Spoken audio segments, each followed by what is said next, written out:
some special things that we want to pass on to our loved ones after we pass on. Gwyneth Paltrow revealed that she's keeping her famous Ralph Lauren pink ball gown. Remember that? She wore it for an Oscar, and she won the Oscar, actually, for Shakespeare in Love. She's saving that for her daughter, Apple. Victoria Beckham said that she was keeping her extensive designer wardrobe for her future daughter. 5 years before she had a girl, she announced, "I'm keeping this wardrobe for my baby."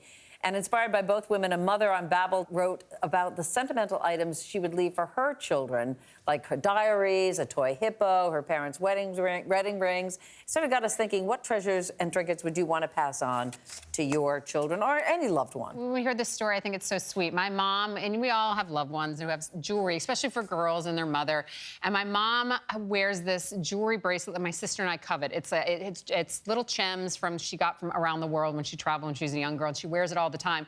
But my mom has decided, instead of us fighting for it when she passes away, she's starting to give away her stuff while she's alive. So every Christmas we get a piece of jewelry or something that we all, as part of the family. I think that's a great idea. Yeah, and so we open it up, and then we open it up and we're like, you got that? And I got this. No, and we because sit and that go can back and get forth. really dicey in a family when someone with passes. sisters. I know. I have a family member that has wonderful things, in her house, and there's family members already putting their names on certain things already before she's even passed away. Oh my gosh! I know. So I mean, it would get really dicey. So yes, I suggest you will everything. I don't care if it's a toaster. Will everything away. That's true, because sometimes it's things that aren't valuable. Like when my grandmother passed away, she had a paperweight, and we had bought it at a garage sale together when I was a little girl, and she always kept it on her dresser, and that's the one thing that I needed to have, and I have it on my desk now, and it's like a little plastic paperweight. It means, it's worth nothing, but to me it was like... It's everything. It's everything. I was just home with my grandmother a couple weeks ago, and she gave me a box, a ring box, and she was like, I have something for you. And I was like, oh my God, I'm getting one of her precious rings, and I open it up, and it's my high school ring that she stole from me years ago. This is mine, Grandma.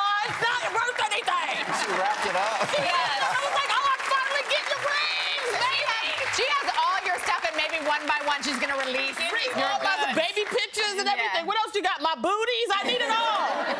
So how do you go shop for something, and it's one of the things we love, and you bring it home, and then you don't want to use it because you're afraid something will happen to it? Particularly with clothes, that sort of thing. Yeah. Oh, I just did that. I had this nice Balmain backpack that I just loved. Have not even touched it because I don't want it to get dirty. It's still sitting in the closet right now. It's so It makes stupid. no I think sense. we can do this with shoes, especially in New York. I don't have a lot of nice shoes, but I have one or two pair that I can't wear because I feel like I'm going to ruin them. So why did you get them? Because I thought I just feel like I wear them. It's fun to daydream about events that you'd wear them to, or how you would wear them. I have to say, I have a bag like that, and I love it. It was a gift from my husband, and he was so excited to give it to me because he thought I'd wear it all the time. I've probably worn it, I can, on one hand, maybe 4 or 5 times, I can count, and he gets so angry. He's like, let's sell it. Let's get rid of it. Because I don't want to ruin it. See, I want to keep it in like a special I'm that way with place. furniture. Like, I bought these beautiful couches that I love, and then I don't want anybody to sit on them. Because somebody is going to spill something on them. Oh, so when we laid down on your couch over Thanksgiving, were you happy about that? No. I mean, it's so ridiculous, but I sort of understand the days when people would have plastic on their furniture because... But however, why buy it? If you're going to worry about that, it's stupid. I just bought a pair of Adidas. I just became a sneakerhead, and they completely gold Adidas. And I wore them outside, and I was like, oh no, somebody's gonna rob me, and I walked right back in. I have not worn them anywhere because I'm scared somebody's gonna be like, oh, she got gold on her feet. You should carry them in your bag, and then when you get to the place, like when you get here, put them on. Change it. Okay. Exactly. Yeah, right. All right.